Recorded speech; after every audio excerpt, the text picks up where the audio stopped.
Twitter పిట్ట కేటీఆర్ మళ్ళా మొదలు పెట్టినవా నీ లొల్లి? నీకు గడవడతలేదని ప్రభుత్వం మీద ఏడ్చి సచ్చే కన్నా గతంలో మీరు చేసినటువంటి తప్పులా మంచా చెడా అనేది ఒకసారి నెమర వేసుకో, బాగుంటది. 10 ఏళ్లైంది తెలంగాణకు ఉద్ధరించింది ఏంది, తెలంగాణని మీరు సర్వనాశనం చేసింది ఎంత అనేది ఓసారి గుర్తు చేసుకొని సర్కసా లేకపోతే ఇంకేందన్నా అని అడిగితే బాగుంటది. మీరు సర్కస్లు చూపించి 10 ఏళ్లు ధనాలతో నిండిపోయినటువంటి కారాగారం ఉంటే దాన్ని సర్కస్ లాగా చేసి ఉన్నదంతా అమ్ముకొని తిని తెలంగాణ ప్రజల నెత్తి మీద శటగోపురం పెట్టింది కాకుండా సర్కారా లేక సర్కసా అని అంటాం. సర్కస్ గురించి నేను చెప్పుందా, మీ సర్కస్ ల గురించి ఒక్కసారి గుర్తు చేసుకో.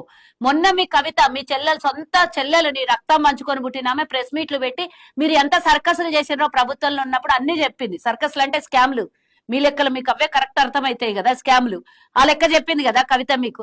ఆ లెక్క పక్కన పెట్టు. సరే సర్కస్ గురించి మాట్లాడదాం. కొంతమంది మా ప్రజాప్రతినిధులు వాళ్ళు ఏదో 1-2 మాటలు మాట్లాడితే దాన్ని పూర్తిగా 24 గంటలు పని కట్టుకొని వాళ్ళ మీద వ్యతిరేకించడం, ప్రభుత్వం మీద వ్యతిరేకించడం. మొన్న విద్యార్థులు 562 మంది గ్రూప్ 1 ఎగ్జామ్ పాస్ అయితే కష్టపడి పాస్ అయినటువంటి విద్యార్థుల మీద నీ కడుపులో ఉన్నటువంటి కసిని కక్షని విద్యార్థుల మీద చూసినో, నిరుద్యోగ యువతని ఎండబెట్టినో 10 ఏళ్లలో.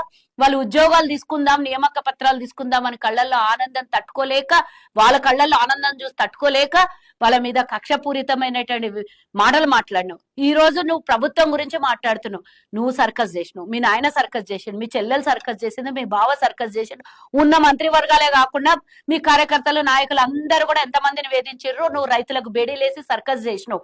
ఎర్రబల్లి దయాకర్ అధికారిని పట్టుకొని పబ్లిక్ గా స్టేజ్ మీద అక్కడ బాగానే ఊపుతున్నావు గానీ ఇక్కడ ఊపుతలేవు అన్నాడు. ఒక మహిళా అధికారి మీద మీరు చేసినటువంటి సర్కస్ ఏందో అందరికీ తెలుసు. ఇక రాజయ్య గురించి చెప్పనక్కర్నే లేదు. రాజయ్య గురించి ఎన్నిసార్లు వివాదాస్పదమైనటువంటి వ్యాఖ్యలు వచ్చినాయో అందరికి తెలిసినటువంటి విషయం. నవ్య మీడియా ముంగల్కి వచ్చి నీ సంగతి చెప్తా అని రాజయ్యని తిట్టింది. ఆ రోజు ఎంత మంది అంటే చీరలు, బతుకమ్మ చీరల గురించి కేసీఆర్ మీ మొగడి స్థానంలో ఉండి చీరలు ఇస్తున్నాడు అనే మాట మాట్లాడాడు. ఇట్లా తెలంగాణ ఆడపడుచుల పరువులు తీసి మీరు సర్కస్ చేసి మమ్మల్ని అంటారు.